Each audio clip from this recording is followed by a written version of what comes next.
Hello students, कैसे हैं आप सब। तो प्यारे स्टूडेंट्स, आज मैं आप सभी के लिए लेकर के आया हूं सेमेस्टर नंबर 3। नोट कीजिएगा, सेमेस्टर नंबर 3। और ये किन बच्चों के लिए? PG, post graduation. ठीक है, पोस्ट ग्रेजुएशन मतलब एमएससी वाले बच्चों के लिए, मास्टर ऑफ साइंस। ठीक है, और पेपर नंबर 11। ठीक है, मैं फिर से एक बार दोहरा दूं, paper number 11 partial differential equation. ठीक है, आपको मैं इस कदर पढ़ाऊंगा कि आपका जो यूनिवर्सिटी के एग्जाम के साथ साथ आपका जो है कि नेट भी क्लियर हो जाए, जेआरएफ भी क्लियर हो जाए। मतलब एक ऐसा फाउंडेशन मैं क्रिएट करके दूंगा आपको ताकि आप जो है कि आगे एग्जाम वगैरह को भी फेस कर पाओ, समझे ना। तो स्टूडेंट्स, आज स्टार्ट करेंगे एग्जाम पॉइंट ऑफ व्यू से।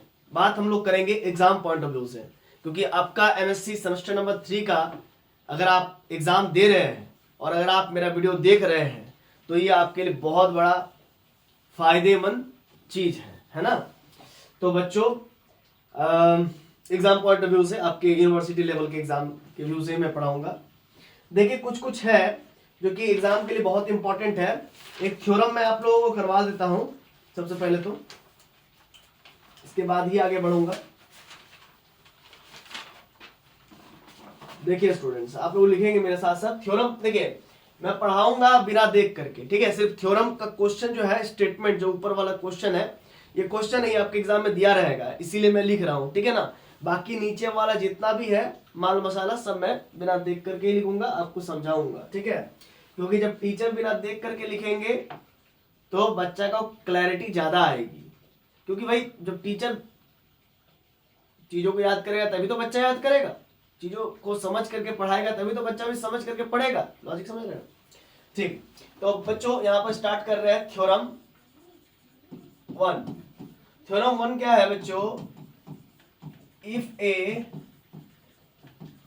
Harmonic function vanishes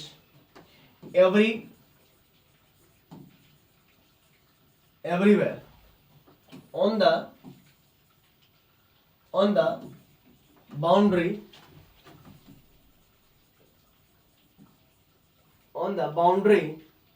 then it is identically zero everywhere।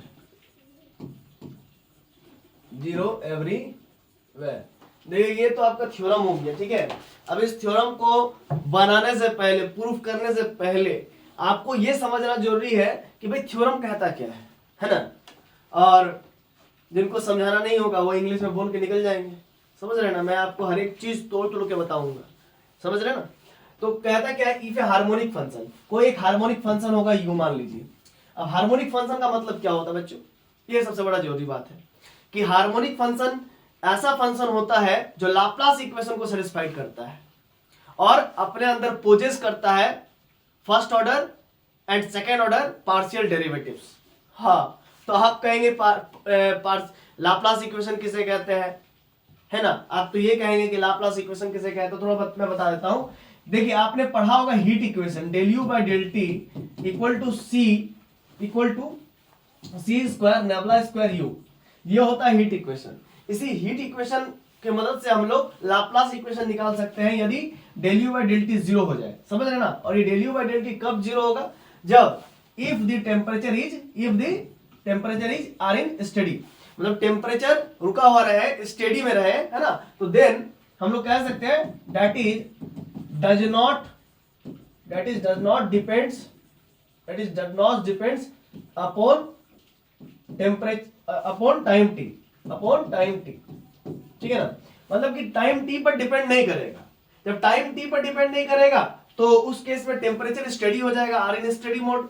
जब वो स्टडी मोड में हो जाएगा तो इस पूरे का वैल्यू क्या हो जाएगा? जीरो हो जाएगा। इस पूरे का वैल्यू जीरो हो जाएगा। This implies that this equal to zero and c square nabla square u. तो this implies that nabla square u equal to zero. Why? भाई मेरे c को जीरो के नीचे लाओगे तो क्या होगा? Zero divided by c square, zero नहीं होगा, कांस्टेंट है। तो भाई c कांस्टेंट है, तो ये हो गया। और nabla square u equal to zero, भाई ये जीरो हो सकता है। अब यहां पर बात को समझिएगा, u नेबुला का वैल्यू क्या है, अच्छा ये जीरो हो गया, और c इक्वल टू जीरो क्यों नहीं हुआ, c इक्वल टू जीरो क्यों नहीं हुआ, ये बड़ा बहुत बड़ा चैलेंज है। मतलब ये आपको समझना होगा कि ये ऐसा कैसे हो गया। देखिए नेबुला का मतलब होता है del by del x i cap plus del by del y j cap और del by del z k cap, समझ गया ना। अब नेबुला के साथ अगर हम ऑपरेट करते हैं u को, सपोज कीजिए u, और u मेरा कांस्टेंट है, तो कांस्टेंट का derivative with respect to x 0, constant का derivative with respect to y 0 and constant का derivative with respect to z 0। तो भाई मेरा नेबुला स्क्वायर u 0 हो सकता है, क्योंकि मैंने पहले ही बोल दिया कि if the temperature are in steady mode, जब टेम्परेचर स्टडी मोड होगा तो u का वैल्यू कांस्टेंट हो जाएगा, and this becomes if you operate nabla square को अगर आप u से ऑपरेट करोगे तो आपको 0 मिल जाएगा, सिंपल सी बात है, ठीक है ना, क्योंकि c मेरा कांस्टेंट है। कंफर्म, क्लियर है? आई होप बातें समझ में आ गई होगी। अब जरा ध्यान दीजिएगा,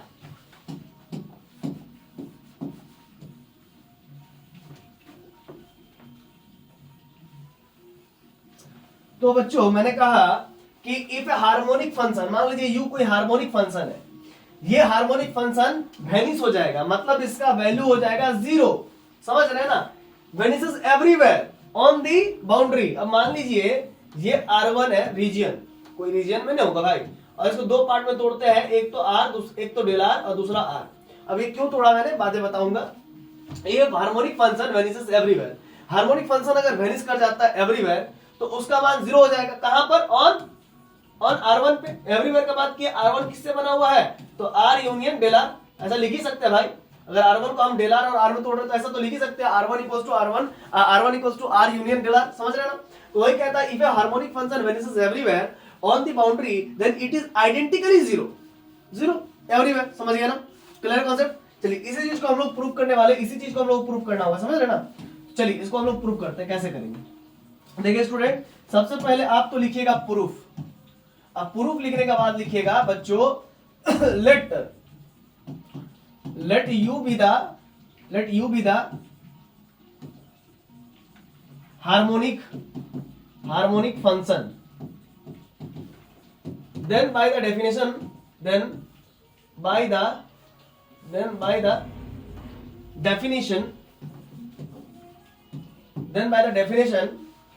है ना, लाप्लास ऐसा लिख सकते हैं definition, it must B satisfies Laplace equation, समझ रहे ना। अरे भाई मैंने बोला ना हार्मोनिक फंक्शन क्या होता है, हार्मोनिक फंक्शन उसे कहते हैं यदि वो लाप्लास इक्वेशन को सेटिस्फाइड करे और साथ ही साथ पोजेस करे first and second order partial derivative possess करे, तो उसको हम लोग कहते हैं हार्मोनिक फंक्शन, समझ रहे हैं। हार्मोनिक फंक्शन क्या है, वैसा फंक्शन जो लाप्लास इक्वेशन को सेटिस्फाइड करे और first order and second order partial derivative possess करे। या फिर आप ऐसे भी कह सकते हैं वो इक्वेशन जो लाप्लास इक्वेशन को सेटिस्फाइड करे, है ना, या फिर आप कह सकते हैं लाप्लास इक्वेशन का जो सॉल्यूशन है उसी को हम लोग हार्मोनिक फंक्शन कहते हैं। ऐसा भी आप कह सकते हैं the solution of Laplace equation is called harmonic function, ठीक है ना। तो इतना हो गया। तो अब ऐसा हो गया तो यहां पर हम लोग लिख सकते हैं, क्या लिख सकते हैं कि यहां पर हम लोग बात कर रहे थे u be the harmonic function, समझ रहे ना। तो हार्मोनिक फंक्शन है, then by the definition it must be satisfied the Laplace equation. तो लाप्लास इक्वेशन क्या है बाबू, तो that is nabla square u equal to 0 हो जाएगा, कहां पर, ऑन डेल r। दो पार्ट बनाया था ना मैंने R1 का, this is del r and this is r, ठीक है, r पे हो गया। एंड ऑल्सो ये आप कह सकते हैं also let u equal to 0। भाई nabla square u equal to 0 है तो u तो आपका 0 ही होगा ना, u का वैल्यू 0 ही होगा, कहां पर, ऑन r पे, है ना। या फिर आप इसको सिंपल ऐसा भी कह सकते हो कि ठीक है nabla square u equal to 0 है, कहां पर, तो ऑन डेल r पे, तो u का मान हमने 0 मान लिया ऑन r पे, है ना। क्लियर है कॉन्सेप्ट, इतना क्लियर है। अब आइए we have to sort it, ये हमने लेट किया, ये चीज लेट किया है और ये चीज by the help of Laplace equation, क्योंकि must be satisfied Laplace equation harmonic function, so we can write this equation as this, nabla square u equal to 0 on del R. And हम लोग क्या जानते हैं, यू इक्वल टू 0 होगा कहां पर, are पे। ये हमने लेट किया है, ये लेट किया है, इसको बिना लेट किए आप चीजों को नहीं प्रूव कर सकते। तो we have to show that u equal to 0 on r1 equals to r union, या फिर इसको आप ऐसे लिखिए डेल आर यूनियन आर, ये ज्यादा बेस्ट रहेगा। डेल आर और आर से मिलकर के बना हुआ है, ठीक है। नहीं ये ज्यादा बेस्ट नहीं है, आर यूनियन ही ज्यादा अच्छा लग रहा है, आर यूनियन डेल आर। चलिए ठीक है, ये ज्यादा अच्छा लग रहा है, ठीक है ना। ठीक है, मतलब इसको चीज आपको शो करना है। तो हम लोग इसके बाद हम लोग क्या लिखेंगे, इसको शो करने के लिए हम लोग इस्तेमाल करेंगे by Green first theorem. Green's first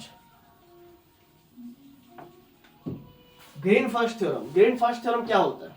तो बाबू देखिए, याद करने का हम तरीका बताएंगे, लेकिन पहले आप याद करने का तरीका समझ लो, फिर इसको समझना कि क्या है।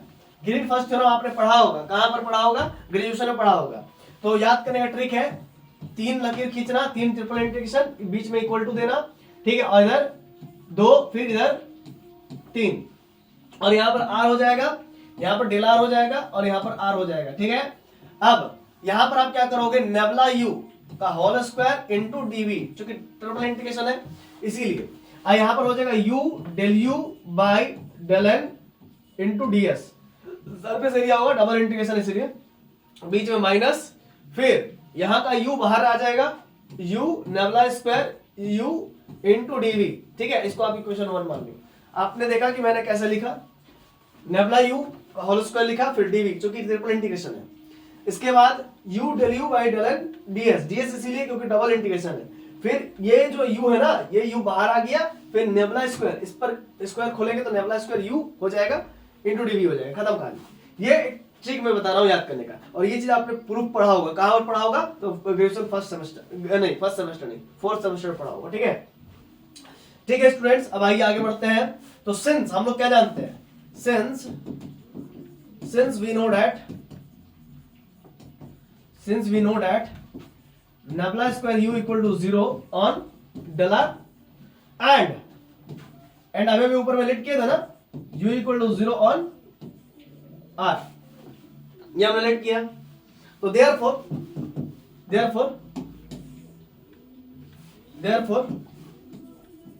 इक्वेशन 1 बिकम्स, तो इक्वेशन 1 क्या होगा भाई, triple integration r nabla u का होल स्क्वायर इनटू डीवी, ये 0 हो जाएगा। पूछे क्यों, अरे बाबा u इक्वल टू 0 है, u इक्वल टू 0 पुट करेंगे तो पूरा 0 हो जाएगा, 0 हो जाएगा, ठीक है। अच्छा, बीच में माइनस है, माइनस, अच्छा यहाँ पर नेबुला स्क्वायर u का वैल्यू भी 0 है, तो 0 पुट कीजिए, तो कुल मिलाकर के 0 आ गया। अब यहां से हम लोग आगे बढ़ेंगे,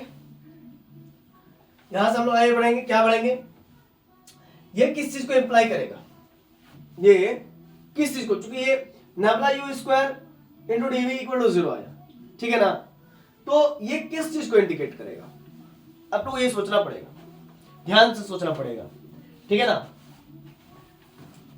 सिंस नेबुला u का whole square is a positive value, क्यों भाई, क्यों पॉजिटिव वैल्यू, क्योंकि स्क्वायर है तो इसलिए पॉजिटिव होगा, ठीक है ना, positive value.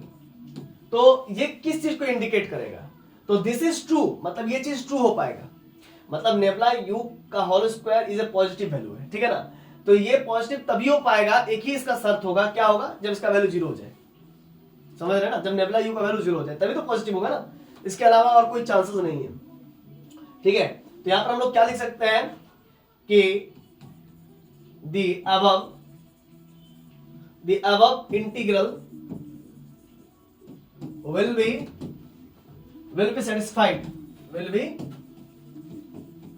satisfied only when nebula u equal to 0, simple, only when nebula u equal to 0। कहां पर भाई, तो ये तो लिखना ही पड़ेगा ना, कहां पर, तो आर पे ट्रिपल इंटीग्रेशन कहां पर है, आर पे, ये हो गया। अच्छा, एक और बात, यहां तक तो ठीक है, हम लोग एक और चीज जानते हैं, सिंस क्या जानते हैं, क्योंकि ये किस चीज को इंप्लाई करेगा, ये इस चीज को इंप्लाई करेगा, तो u is equals to constant हो जाएगा। पूछे क्यों भाई? नेबुला u का वैल्यू 0 तभी हो सकता है ना, चूंकि मैंने बताया कि वो चीज सेटिस्फाइड करने के लिए, इंटीग्रल सेटिस्फाइड करने के लिए नेबुला u का वैल्यू 0 होना चाहिए, और ये 0 तभी होगा जब u का वैल्यू कांस्टेंट होगा, क्योंकि नेबुला का वैल्यू क्या है? Del by del x i cap plus del by del y j cap plus del by del z k cap, और जहां पर आप पुट करोगे ऑपरेटर के साथ जो u, वो u कांस्टेंट होना चाहिए, तभी जाकर के उसका सभी का डेरिवेटिव 0 होगा। मैंने अभी भी बताया आपको, तो u इक्वल टू कांस्टेंट होना चाहिए कहां पर? तो ऑन r पर। अगर u कांस्टेंट है तो ये किस चीज को इंप्लाई करेगा, है ना भाई? अगर कोई कांस्टेंट फंक्शन तो वो तो कंटीन्यूअस होगा ही होगा ना। तो since u is continuous on r1, continuous होगा तो भाई सिर्फ r और डेल r में थोड़ी होगा, कंटीन्यूअस होगा तो पूरे में ना होता कंटीन्यूअस, है ना? एक एक छोड़ छाड़ कर तो नहीं ना होगा, पूरे में कंटीन्यूअस होता, होने का रहता है तो पूरे में कंटीन्यूअस होगा। तो since u is continuous on r1 and u equal to क्या हो जाएगा? 0। क्या होगा? u इक्वल टू 0 होगा कहां पर? ऑन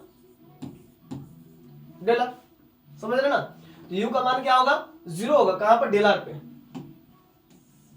देखिए समझिए बात को, u कंटीन्यूअस होगा पूरे r1 पे, और u का मान क्या होगा? 0 होगा ऑन डेल r पे, ठीक है?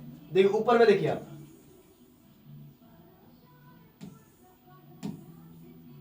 u equal to 0 on r है, ठीक है? अगर हम यहां पर बात कर रहे हैं u इक्वल टू, यहां पर आप समझिएगा, अगर हम यहां पर u equal to 0 on only r ले लेंगे तो प्रॉब्लम क्या होगा?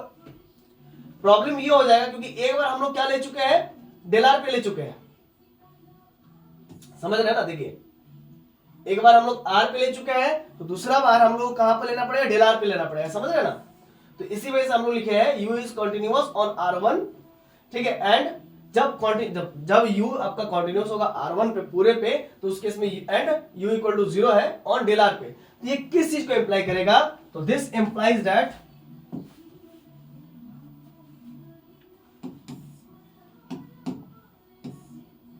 हाँ, तो आइए हम लोग बात करते हैं,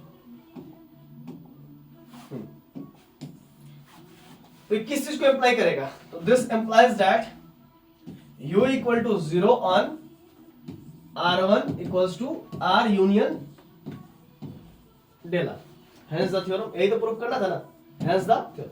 आई होप आपको बातें समझ में आ गई होगी, ठीक है? ऐसे और भी वीडियो लेक्चर्स के लिए आप हमारे चैनल पर बने रहिए, है ना? हम लोग आपके लिए हमें हर सक्षम प्रयास करते रहेंगे। धन्यवाद।